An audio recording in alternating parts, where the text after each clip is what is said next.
back to another 10-minute D-Rich Bible Hour. I am your host, D-Rich. Yesterday's topic, since we're under this COVID thing, I've got a lot more time on my hands. So yesterday's topic, and I guess I released one the day before too, but yesterday's was about hell. And obviously today would be a good idea of talking about who goes to hell and for what reason. The obvious reason is for sin. But I think there's a big misunderstanding of the nature of sin, or how people understand sin, what sin is. They have a wrong way of looking at it. Most people think of sin as being of only having a moral component, right and wrong. Believe it or not, even in the law under the Old Covenant, right and wrong or morality only represented 1/3 of the total sin that one could commit. The moral law was only 1/3 of the total law that was given, and breach of any of that was considered sin. Sin being defined as missing the mark or not measuring up. In addition to the moral law, we also had the ceremonial law, which was the law on forgiveness and how to worship God, what methods to use, what animals to use. It was the blood sacrifice. It was all of that.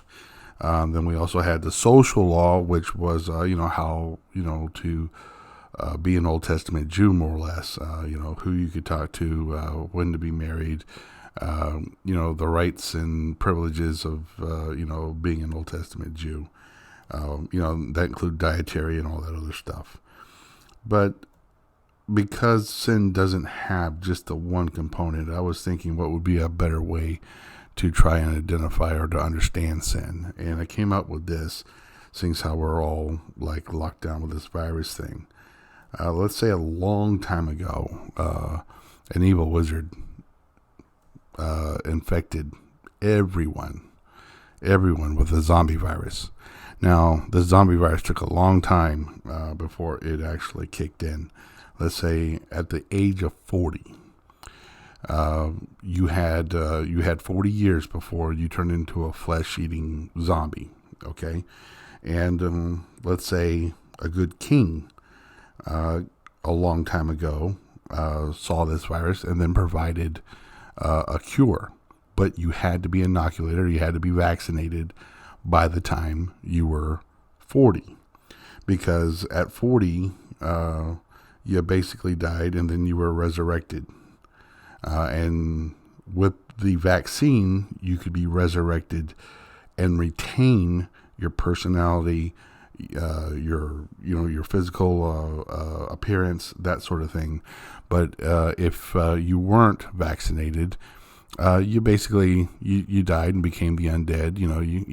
Everyone's seen zombies. Everyone knows what The Walking Dead looks like, and you set out to consume life because this disease basically incorporated a demon into you, and the demon basically ate you from the inside out, and then turned your physical form into a puppet, for this demon, and it wanted to consume other life-giving physical forms. So again, by 40, you had to be inoculated, because one way or the other, you were going to die at 40, and then you were going to come back. So let's say over a long period of time, people were being removed from this world, the pre-40 world. At 39 years of age, we just automatically either people got inoculated or they were separated. And the people that were separated, that didn't want to get inoculated, they were taken away and they turned. And then the people that were inoculated, they moved on to a better place. Okay, pre-40 world, you had a choice whether to accept this vaccine and be inoculated, or you had the choice of refusing it and then being separated from everybody else who did accept it. And we had to do that. I mean, if that was the situation, where like with this COVID-19 thing, where we're having to separate and maintain distance from the infected, we would have to do the same here. Whether it be a good person or whether it be an evil person or whether it be your mother, your father, whomever. The question isn't about how moral a person is. The question becomes, does this person carry the virus? Is this person infected? Did this person have a vaccine? Has this person overcome? And morality at this point is almost a secondary issue, because you could be somewhat immoral and still have the vaccine.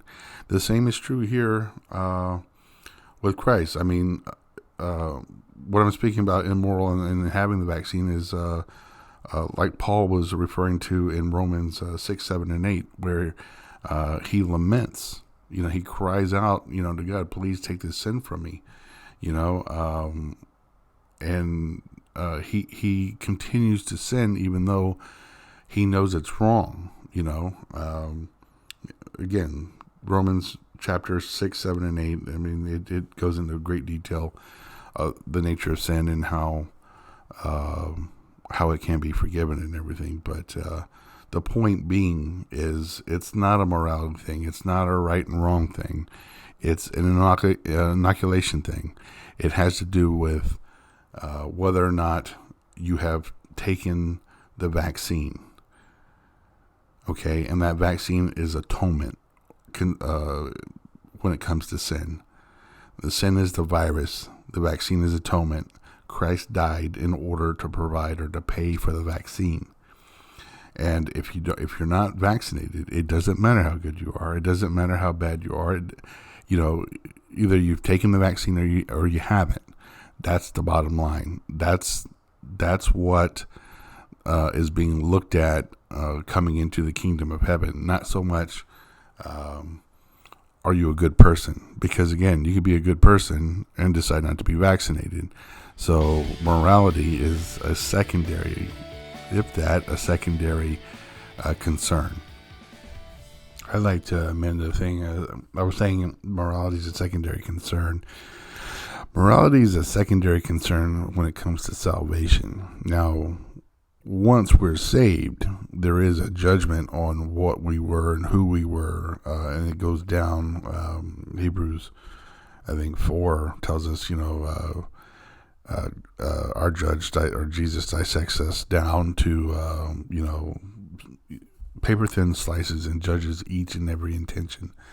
That is to place us in heaven, to give us our rank, to give us our jobs, our final position, and who we are. I mean, it's not just about getting to heaven. It's about placement in heaven. It's about reward in heaven. Heaven has, the equivalent of homeless, people who just barely get in by the skin of their teeth. It even says they don't even have any clothes to wear. Their clothes have been singed by the fires of hell, because they're that close. You want to go into heaven as a rich guy. You don't want to go into heaven as some homeless guy that's, sweeping the streets after the parades and whatnot. So, yeah, morality does count for something, but it's not necessarily the big hinge on salvation that a lot of pop culture thinks. You hear a lot of people in pop culture, saying how good they are and when do I need God to be good and all this other stuff. And again, that's what I mean by morality isn't what's being looked at. Your salvation isn't hinged on good, it's hinged on the vaccine. But the rest of your eternity is hinged on your works. So keep that in mind, keep those two things apart.